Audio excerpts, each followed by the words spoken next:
Welcome to Book Talk. I'm Winston. I like to read good books, and you should too. Today we are talking about Werewolf by Night. And this is volume 1 of the complete collection compiling the original run of Werewolf by Night, starring the first Werewolf by Night, Jack Russell. Yes. And of course, this is a collection of stories that appeared from various different magazines by authors such as Jerry Conway, Lynn Wein, Marv Wolfman, Roy Thomas, Gene Thomas, and authors like Gil Kane, Ross Andrew. Oh my goodness. People, luminaries in the comics world who have gone on to do fantastic stuff. So this is one of Marvel's horror comics. This is a trend that was getting popular in the 70s, on into the early 80s. With the relaxing of strictures in the Comics Code Authority, they were allowed to do things that they could not have gotten away with before, things like having heroes such as Frankenstein and Dracula, and of course, the werewolf.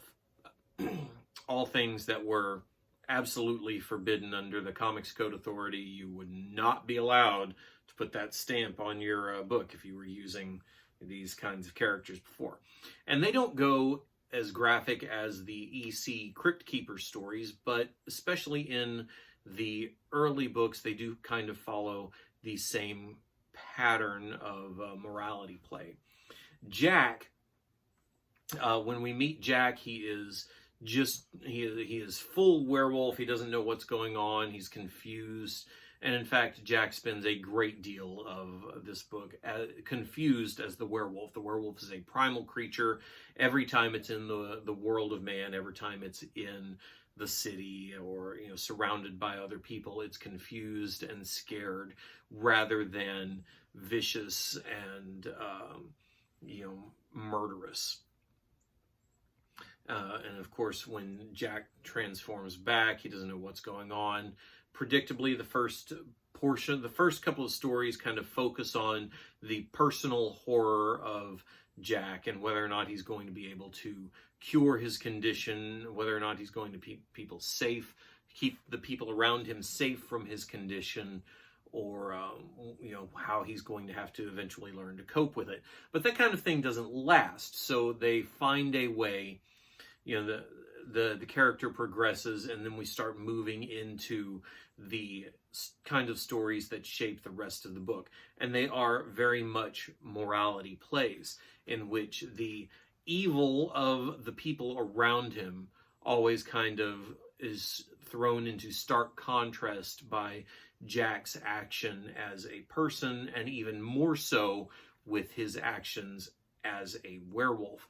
A lot of the stories in here revolve around people who wish to use Jack's werewolfism for their own power, for their own gain, for their own pleasure, or just for their own sadistic amusement. And of course, Jack is the monster, but the real monster are the people around him. And more often than not, they find their own demise at the hands of their own as a result of their own wickedness. Sometimes Jack's werewolf is involved. The werewolf is not, his hands are not unbloodied by the blood of sinners, but most of the time he's not really involved in the violence and killing. He's just as much a victim as everybody else. And it positions these stories in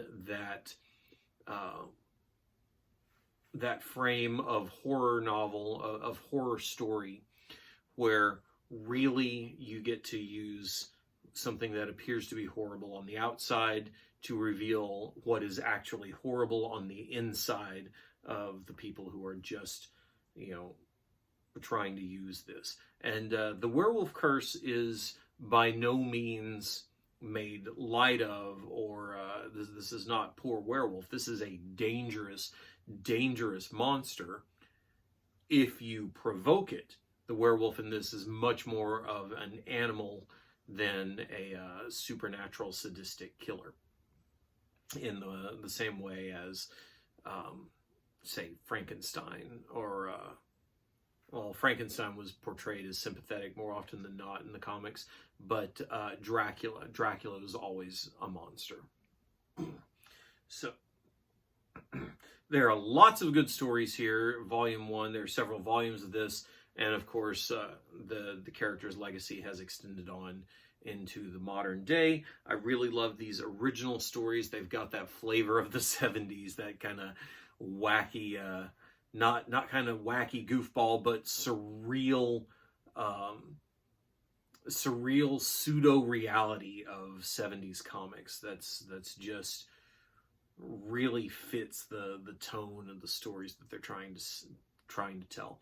I liked this one. It's worth reading. It's worth rereading. I'm glad I did, and I think you'll enjoy it too. So, of course, you know what your assignment is. Go find a good book. Read it. Check out StarmanSaga.com for the Starman Saga, or DianeDetzer.com for Intergalactic League. And, of course, these books and more can be found at Critical Press Media. When you've done all of that, come on right back here, because there's more book talk yet to come.